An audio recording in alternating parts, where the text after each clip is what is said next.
Okay, so let's move on to 9.2. 9.2 is about monotone sequences. This is where things really start to get good, well, at least in this chapter. I mean, we talked about sequences in the last chapter, and it was kind of interesting, but monotone sequences. So this is a good section, and I think the name is somewhat misleading. Really what we want to do is this, right? So sometimes we need to know if a sequence converges, but we don't really care so much about the limit of the sequence, right? So we don't care what the limit is. We just want to know if the sequence converges. And so in this section, there are really two concepts that we're going to talk about. And the one that is going to take up the most time is the monotonicity thing, right? So that's why the section is called Monotone Sequences.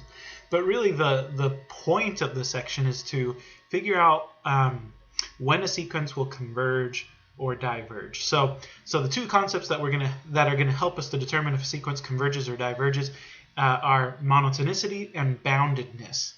Okay, and I'll go ahead and just give you kind of a preview. Monotonicity just means that the sequence either grows, either increases or decreases the entire time, right? So there's no like oscillation, right? So it's monotone if it's just increasing the whole time or decreasing the whole time.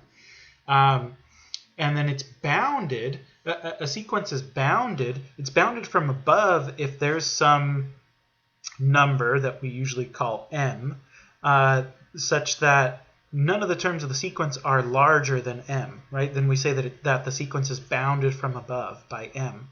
And then similarly, it's bounded from below by m if there are no terms of the sequence that are less than m, right? Well, so imagine that you've got this increasing sequence that's bounded from above, right? So it's strictly increasing and it's bounded from above. Well, then obviously it's going to converge, right? Similarly, if it's a decreasing sequence that's bounded from below, then it's going to converge, right? It's going to converge. So that's the idea. But there are some details, of course, that we need to work out. And so let's talk about this monotone idea, this monotonicity. So a sequence, A sub n, is called strictly increasing if each successive term of the sequence is larger than the one that came before it, right? And then it's a strictly increasing sequence. It's increasing if each term is larger than or equal to the one before it. So there's just a slight difference between these two. You'll notice that any strictly increasing sequence is an increasing sequence, but not the other way around, because you could have some sequences where, you have equality between a couple of the terms, right? And then it wouldn't be strictly increasing, but it is still an increasing sequence. And then we have a similar concept for decreasing sequences, right? So a sequence is strictly decreasing if each successive term is smaller than the one that came before it. Okay, and then it's decreasing more generally if each successive term is smaller than or equal to the one that came before it. And so a sequence that is either increasing or decreasing is called monotone. Kind of like my voice, right? No, but a sequence that's either increasing or decreasing is called monotone. A sequence that's strictly increasing or strictly decreasing is called strictly monotone. And we like monotone functions or monotone sequences, again, because if they're monotone, then there's a good chance that they are convergent. Not necessarily, because they have to be monotone and they have to be bounded. But anyway, so to look at some examples, let me pull up the textbook here. So actually, let me pause this so I can pull up the textbook. Okay, so here's the table that I wanted to show you. This is on page 525 of your textbooks. This is table 9.2.1. And so it gives that almost sounds like 90210 or something. Anyway, so this table is a really good, it gives a lot of really good examples of this, right? So this first sequence here, 1/2, 2/3, 3/4, and so forth. Notice that these numbers are getting closer and closer and closer to 1, but they're increasing, right? 2/3 is bigger than 1/2, 3/4 is bigger than 2/3, and so forth. So this sequence is strictly increasing, and here's a graph of it, right? So there's the first term, second term, third term. You can see that it's going up, up, up the whole time. This sequence, 1, 1/2, 1/3, it's strictly decreasing, right? All of the terms are falling. Okay. This sequence here, 1, 1, 2, 2, 3, 3, this is an increasing sequence. It's not strictly increasing though, right? Because not every term is bigger than the one that came before it. Some of the terms are equal to the ones that came before it, right? So this term is equal to the one that came before it. This one's bigger. This one's equal. This one's bigger, right? So it is an increasing function, but it's not strictly increasing. And this is what the graph of that one looks like, right?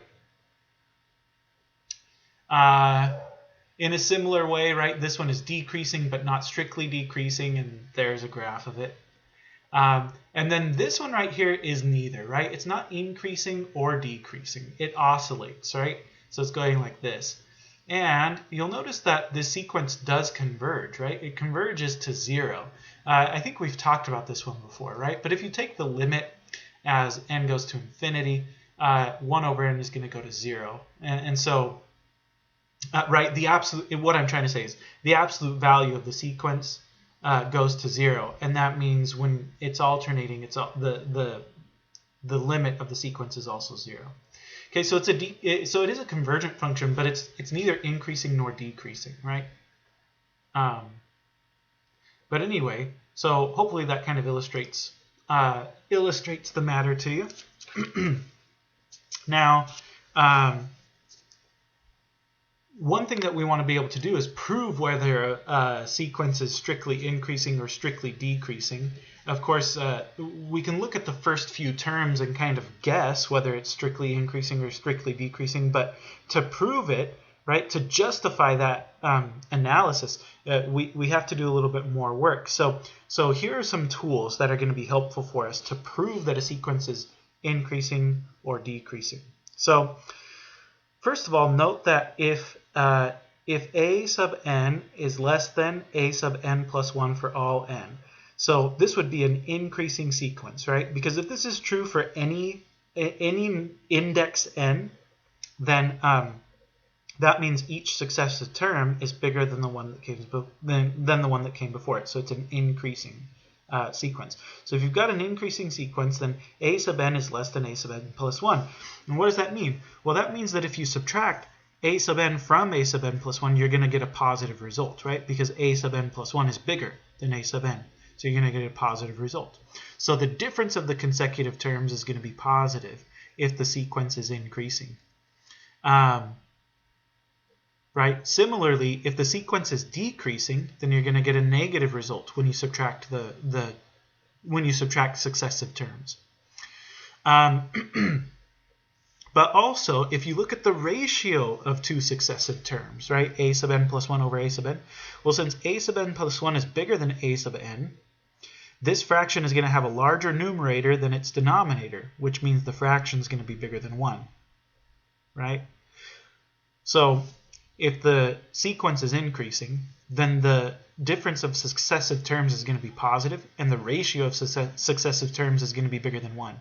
If it's decreasing, then the difference between consecutive terms is going to be less than 0, and the ratio of consecutive terms is going to be less than 1. And actually, this is for strictly increasing and strictly decreasing. If we wanted to just talk about increasing and decreasing more generally, then we can just say if an is less than or equal to a sub n plus 1, then the difference of consecutive terms is going to be greater than or equal to 0, and the ratio of consecutive terms is going to be greater than or equal to 1. And similarly for the decreasing case, right? So that gives us two tools right there for determining if a function is increasing or decreasing. We can look at the difference of their consecutive terms, or we can look at the ratio of two consecutive terms and use that to determine if the sequence is increasing or decreasing. Another tool we can use is the derivative, right? So you may recall that if the first derivative is greater than 0 on some interval ab, then f is increasing on that interval, right? So if f prime is bigger than 0 on some interval, then f is increasing on that interval. And similarly, if f prime is less than 0 on some interval, then f is decreasing on that interval. So that gives us three tools to help us determine if a sequence is monotone. Okay, first one is the difference of terms. right? So if a sub n plus 1 minus a sub n is bigger than or equal to 0, then the sequence a sub n is increasing. And then I'm saying etc. here because you could say the same thing for strictly increasing, right? So if a sub n plus 1 minus a sub n is strictly bigger than 0, then a sub n is strictly increasing. Or if a sub n plus 1 minus a sub n is less than 0, then a sub n is strictly decreasing, right? So you have actually, I guess, 4 cases, but I'm just writing out the first of the 4 cases because I think the other 3 are pretty self-explanatory once you see the first case, right? But yeah, you look at the difference of consecutive terms. If it's always positive, then the sequence is increasing. If it's always negative, then the sequence is decreasing. Okay, so that's one tool. Another tool is you could look at the ratio of consecutive terms. If the ratio of consecutive terms is always bigger than 1, then the sequence is increasing. If it's always less than 1, then the sequence is decreasing. Okay, and then the third one is the derivative, right? So if you let f of n be the function, right? So if f of n is the function a sub n, right? So a sub n is your sequence, right? But if you let f of n be the function and then you extend that to all the real numbers, right? Then you can take the derivative of it. And if that derivative is always positive for any number bigger than 1, then the sequence is increasing.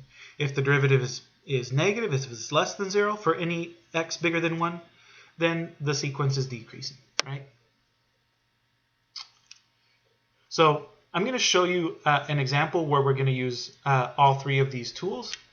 So we're going to prove something 3 times, right, using the 3 different tools, just so that you can see how they all work. So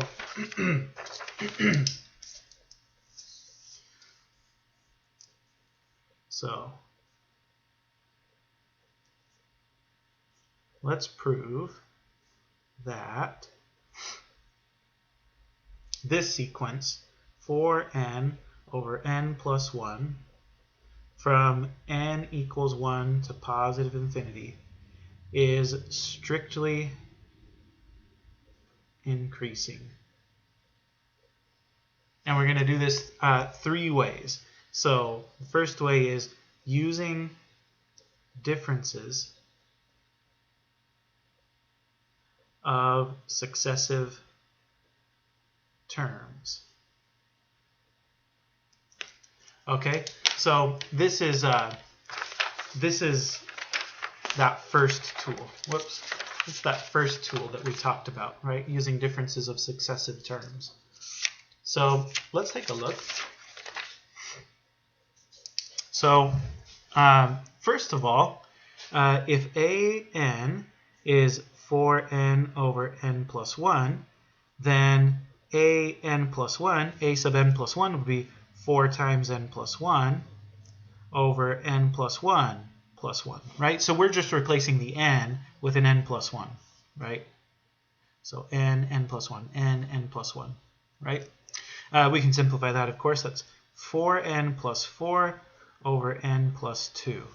And now, if we look at the difference of these 2 terms, so we subtract a sub n plus 1 minus a sub n, right? We're going to get 4n plus 4 over n plus 2 minus 4n over n plus 1. In order to subtract these things, we need to get a common denominator, right? So I'm going to multiply by n plus 1 here, and by n plus 2 here. I guess I need parentheses all over the place, right? Okay. So what do we get? We're going to have 4n squared plus 4n, so 8n, and then plus 4.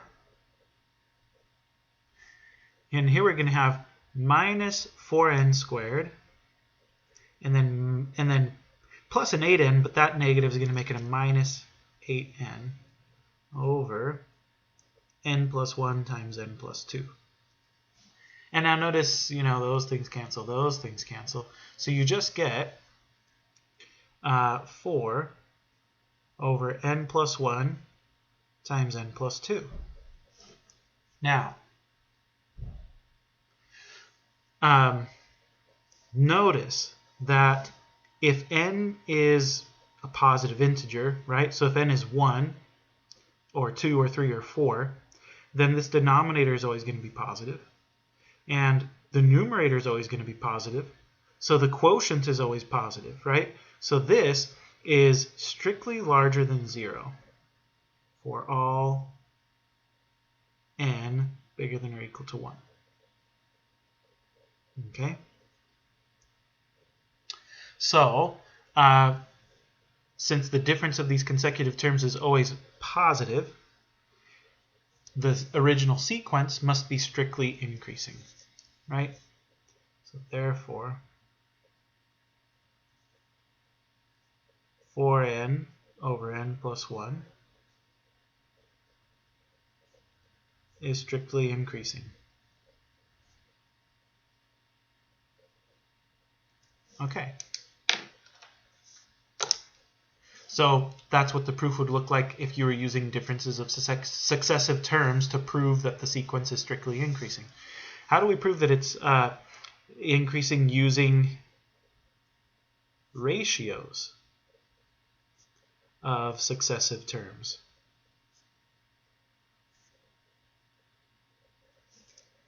Okay, well, let's see. I don't need to redo this part. I already know an is 4n over n plus 1, and an plus 1 is 4n plus 4 over n plus 2. So I can just look at their ratios, right? I can say a sub n plus 1 over a sub n is 4n plus 4 over n plus 2 over 4n over n plus 1. Well, that's 4n plus 4 over n plus 2 times n plus 1 over 4n, right? You flip and multiply.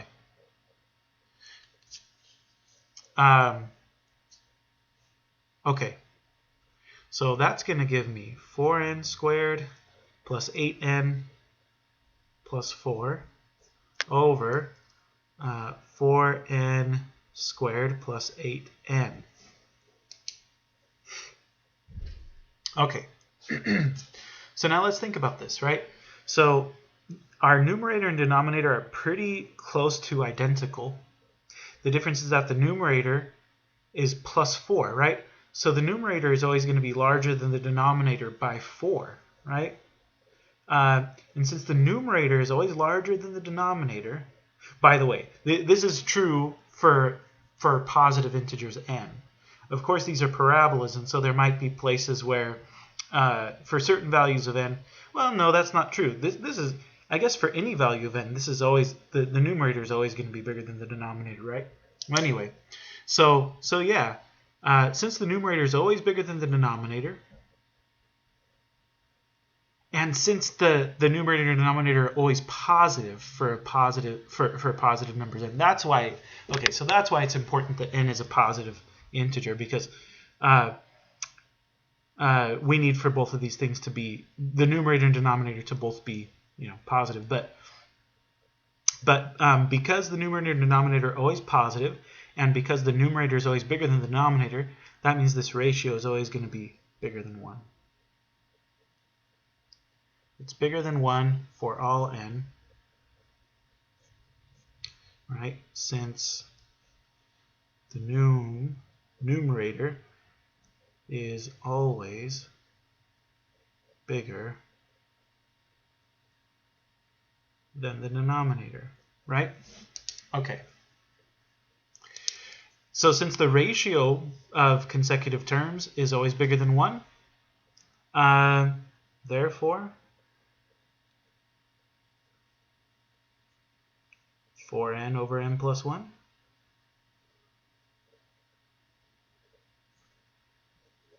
is strictly increasing.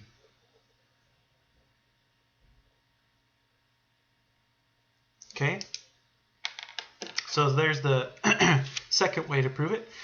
And then the third tool that we had is to change this sequence into a function, take the derivative of the function, and if the derivative is bigger than 0, then the function's increasing. If it's less than 0, the function's decreasing, right? So let's prove it one more time, this time by differentiation.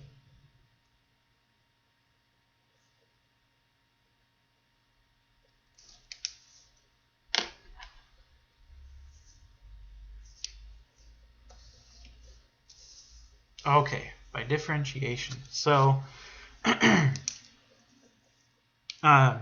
so we're going to differentiate, right? F of x equals 4x over x plus 1. So I'm just taking the sequence, changing it into a real valued function, right? So where the inputs could be any real number. So if that's the function, then f prime of x is going to be low d high minus high d low over low squared.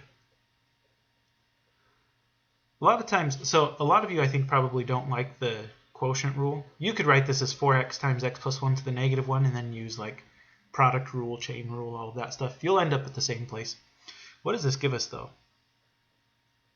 So this is 4x plus 4 minus 4x over x plus 1 squared, and the 4x is canceled. So this is 4 over x plus 1 squared. Now, for any value of x, and in particular for any value of x bigger than or equal to 1, x plus 1 squared is going to be positive, and 4 is always positive, so the quotient here is going to be positive. This is greater than 0 for all x bigger than or equal to 1. All right? Therefore, the sequence 4n over n plus 1 is strictly increasing.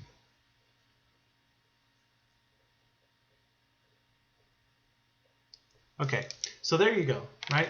So those are our three main tools that we have to determine if a function is increasing or decreasing.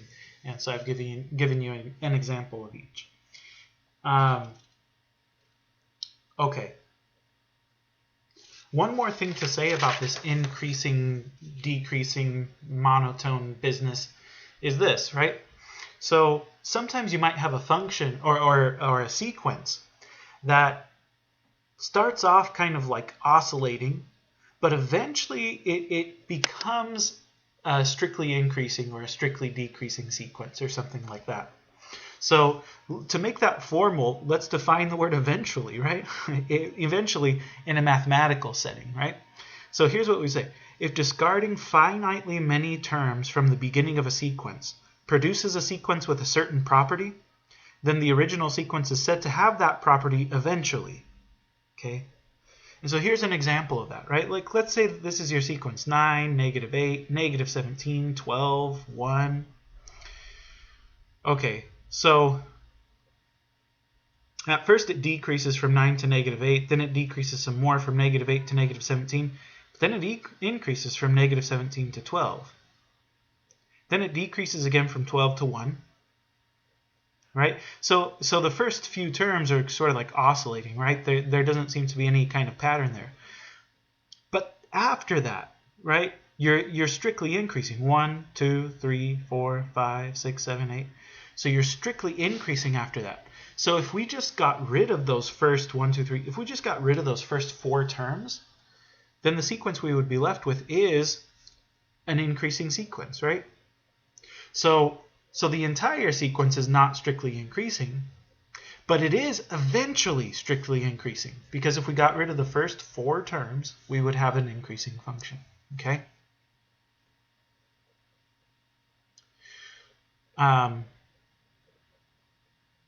Okay, so let's practice. Let's show that this monstrosity of a sequence, 10 to the nth power divided by 2n factorial. Let's prove that that is eventually strictly decreasing. Okay.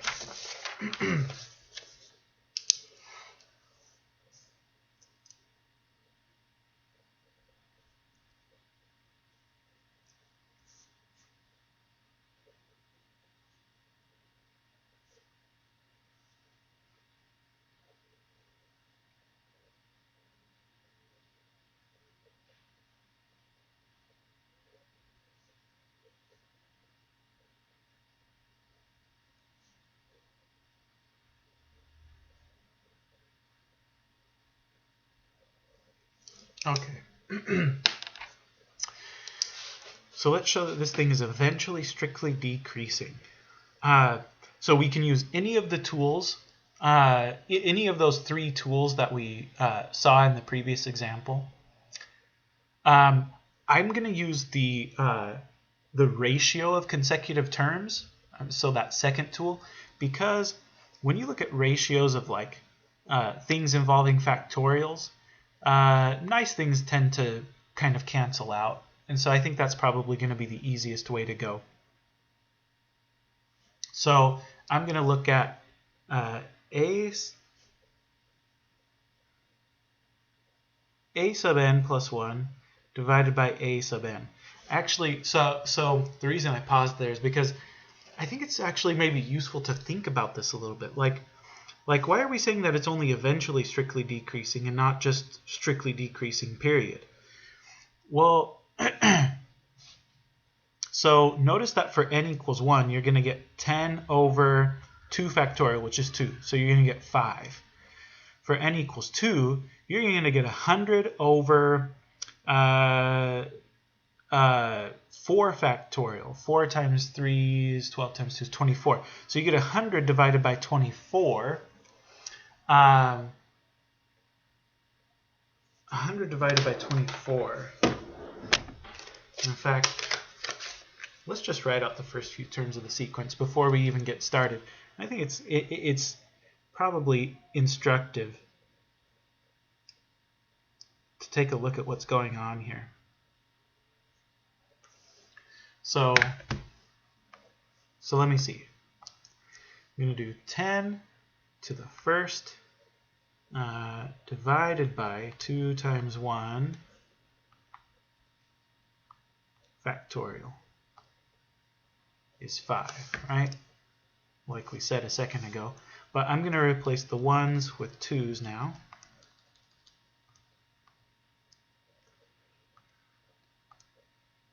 So you get about 4.17. Well, so far it seems like it is decreasing. 3.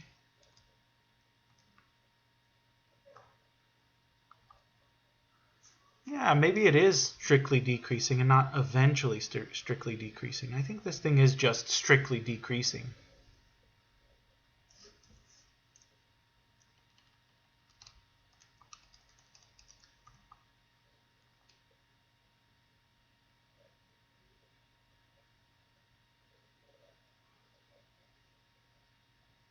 Huh.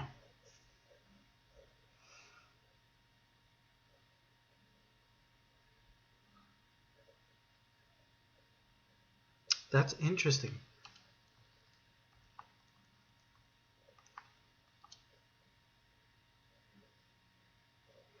I wonder. Oh, yeah.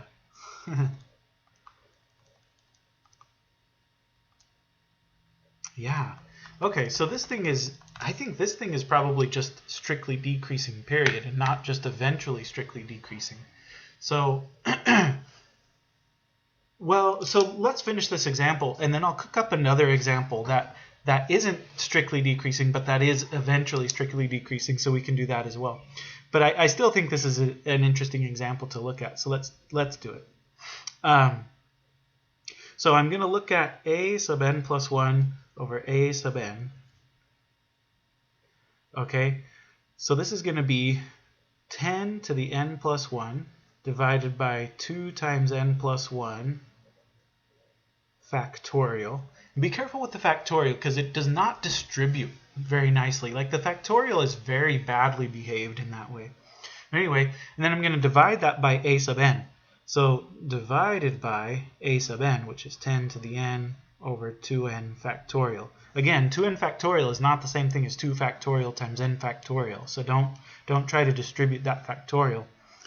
But this is going to be, so, well, I'll just leave it. 10 to the n plus 1 over 2n plus 2 factorial times 2n factorial over 10 to the n. Okay. Now 10 to the n plus 1, I can call that 10 times 10 to the n, right? Because if you were going backwards, you would add those exponents and get 10 to the n plus 1. 2n plus 2 factorial. This is 2n plus 2 times 2n plus 1 times 2n times 2n minus 1 times 2n minus 2, etc.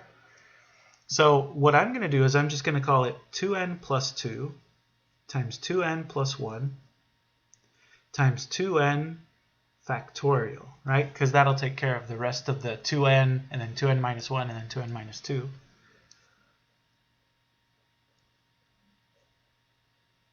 And then this is what I was saying about how a bunch of things cancel when you do this, right? It's kind of fun, actually. That gets rid of all those nasty factorials. So this actually just comes out to 10 over 2n plus 2 times 2n plus 1.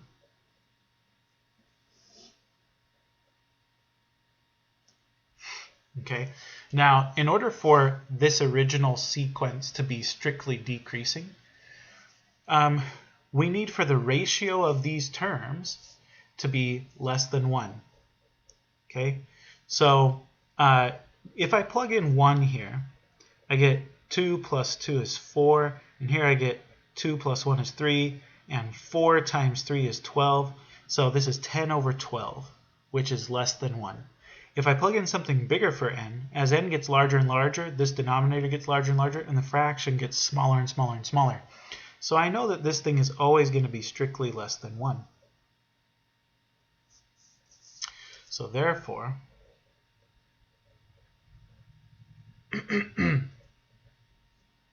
10 to the n over 2n factorial is strictly decreasing. Okay, so it's strictly decreasing. So we're going to have to cook up another example of something that's eventually, because this does not demonstrate what I wanted it to. I think it was still a good example to look at, but I wanted to look at something that would be eventually decreasing. So maybe not decreasing right off the bat, but eventually so. So let's maybe take a look at another one. Let's show that, so I know that 10 to the n over n factorial, this is actually the example that they use in the book. So I'm pretty sure this will show us what I intended it to show. But let's show that this thing is eventually strictly decreasing. Okay. Well, I'm going to do the same thing this time and write out the first few terms.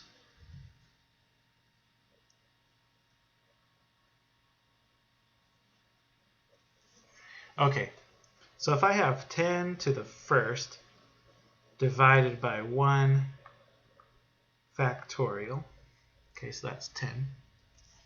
And then if I change that to 10 squared over 2 factorial, I get 50. Oh, so it's increasing. If I change the 2 to a 3, then I get about 166.67, so still increasing. If I change the 3 to a 4, 416.67. So it looks like I'm increasing and increasing and increasing, right? But when I change the 4 to a 10, I get 2,755.73. And then if I change it to an 11, I get 2,505.2. So it decreases, right? It decreases. And then from that point onward, it's going to continue to decrease. Why? Why did it change at 10? Well, because at 10, in the numerator, you have 10 times 10 times 10, 10 times. In the denominator, you have 10 times 9 times 8 times 7 times 6, right?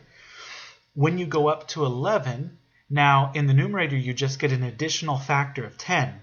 But in the denominator, you get an additional factor of 11, right? And so the denominator finally sort of starts to catch up to the numerator at that point. I mean, it doesn't catch up to it, but it starts to grow faster than the numerator once you get past 10. So that's kind of an interesting thing. I'll let you kind of ponder that a little bit because I think it's an interesting thing that you should think about. But okay, so now that we know that, okay, this thing does increase for a while, but eventually it'll start to decrease. Let's show that it eventually decreases. Okay, so I'm going to do the same trick, right? an plus 1 over an is going to be 10 to the n plus 1 over n plus 1 factorial. And I'm just going to cut to the chase instead of doing this division. I'm just going to go ahead and flip and multiply now. So this is times n factorial over 10 to the n. I think you can probably handle that. So this is 10 times 10 to the n over n plus 1 times n factorial, right?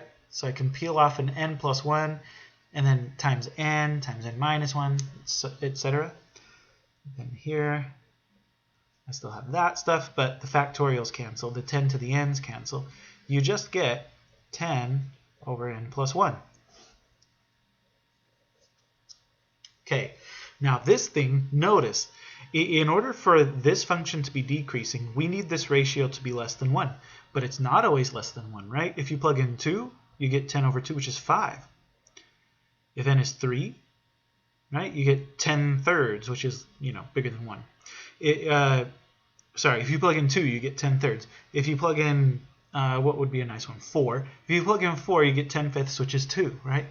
But notice if you plug in 9, you get 10/10, which is equal to 1. If you plug in anything bigger than 9, if you plug in 10 or 11 or 12, you're going to get something less than 1. So here's what I'll say. So I'll say, so this ratio is less than 1 for all n bigger than or equal to 10.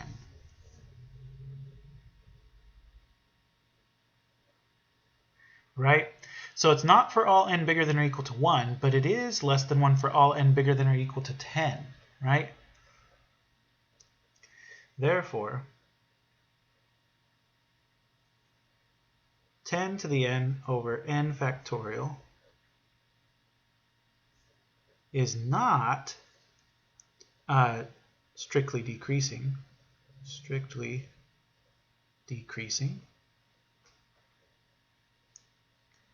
but it is eventually, right? And in this case, for any n bigger than or equal to 10, right? It is eventually strictly decreasing. Okay? Anyway, so that's how that works. That's how you show that something is eventually strictly decreasing. Okay, so what do we care about that for? Well, because, as I said at the beginning of the lecture, if you have a sequence that's increasing, or as it turns out, if you have a sequence that's eventually increasing, and it has an upper bound, then you know that the sequence converges. So let's define boundedness now. Right? So I said at the beginning of the lecture that the two main concepts would be monotonicity and boundedness. So let's talk about boundedness. And this doesn't take as much time to talk about, but a sequence has an upper bound m if every term of the sequence is less than or equal to m. Right? So m would be an upper bound because no term is bigger than it. Right? A sequence has a lower bound m if all of the terms of the sequence are bigger than m. Right? So if all the terms of the sequence are bigger than m, then m is a lower bound, right? M is a lower bound. There's nothing smaller than m in the sequence. So a sequence is bounded from above. If it has an upper bound, it's bounded from below if it has a lower bound, right? So that's what boundedness means. So now we get the result that we've been building up to for this entire lecture, and that is this. An eventually decreasing sequence with a lower bound m converges. And not only that, it's going to converge to some limit that's bigger than m, right? Obviously, because m is the lower bound. So the limit has to be bigger than or equal to m, right? Similarly, an eventually increasing sequence with an upper bound m converges it also converges, right? And it's going to converge to some limit that's less than the upper bound, less than or equal to the upper bound, again, for obvious reasons. So let's show that this crazy function from before converges.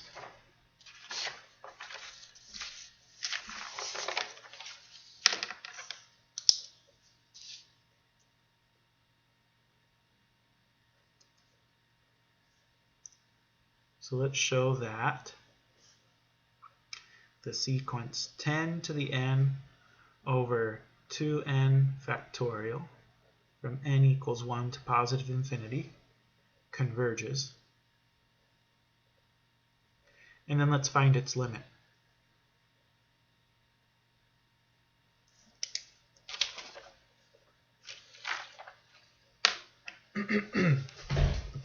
Okay.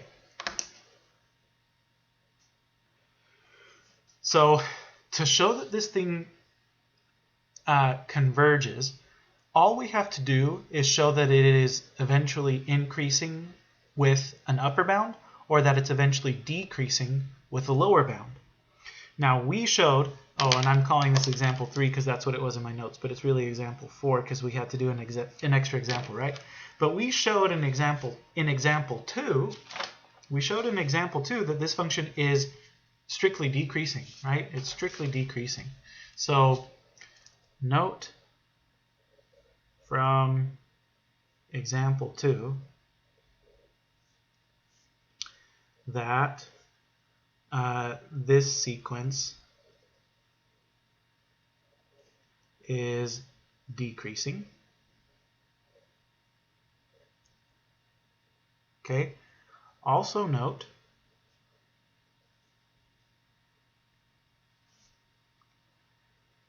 that for n bigger than or equal to 1, 10 to the n over 2n factorial is positive.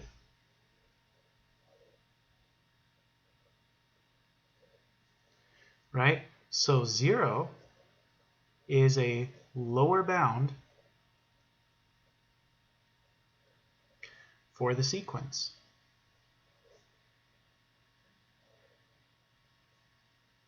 Right? Right? Every term of the sequence is bigger than 0.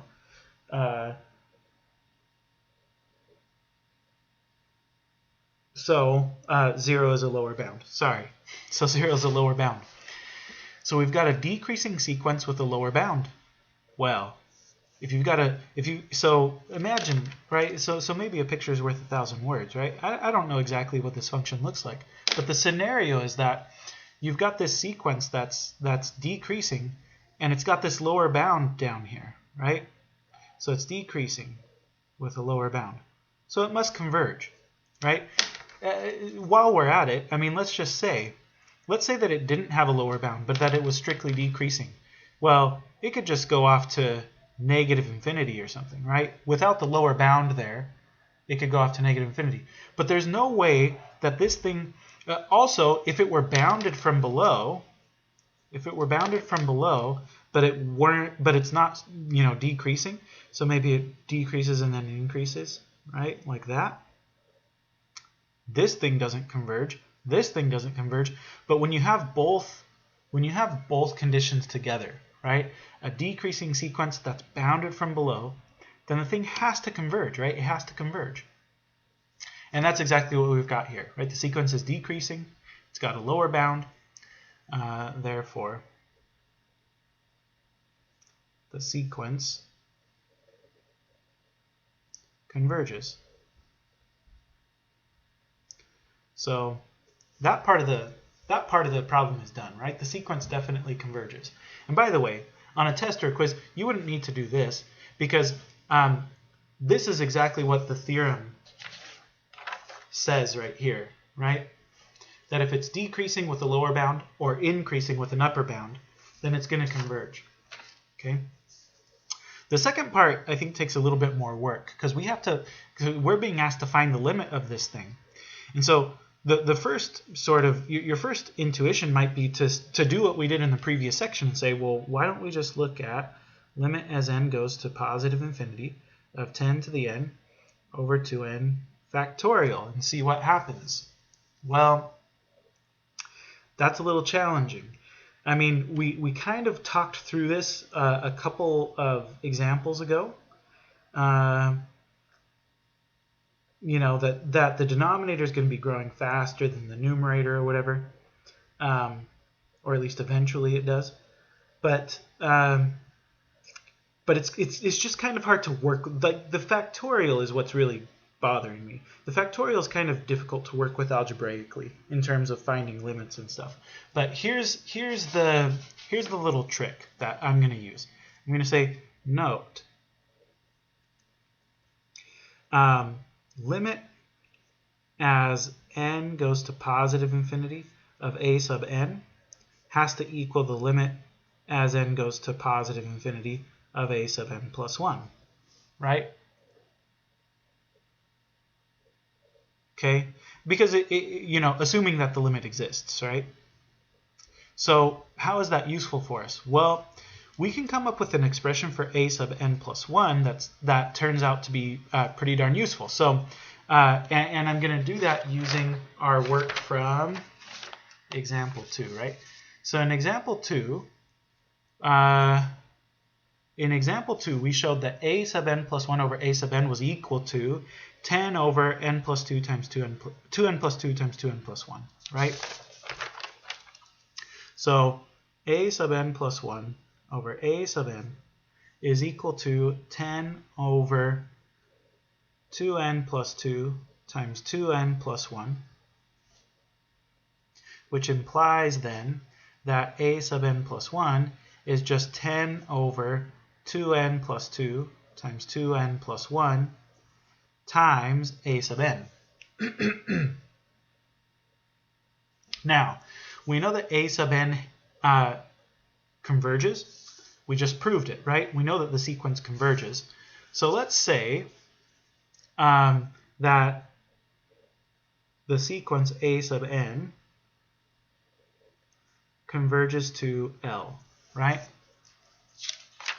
Then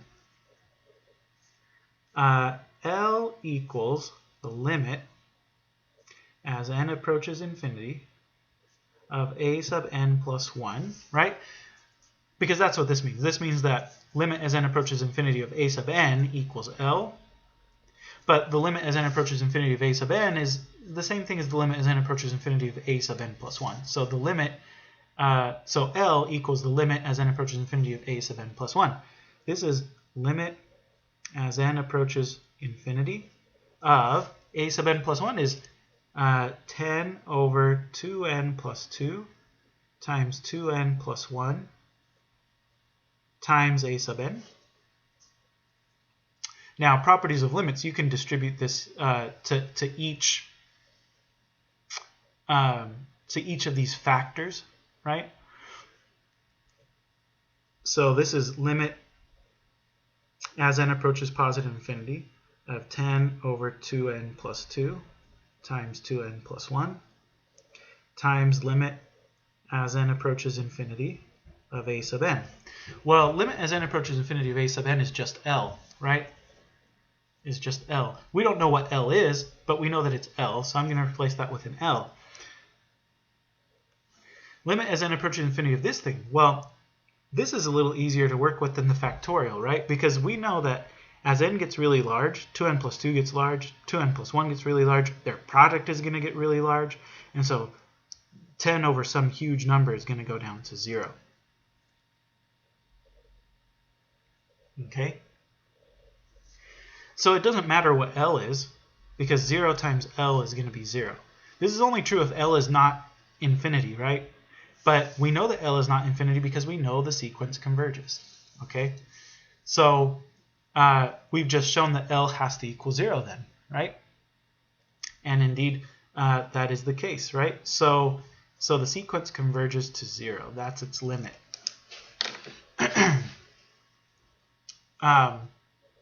So that's a nice little proof. It'll come up again in your homework or something similar to it because In your homework for exercise 31, you're going to prove that the limit as n goes to infinity of x to the n over n factorial equals 0 for any real number x. And you're basically going to follow this same outline in order to do that.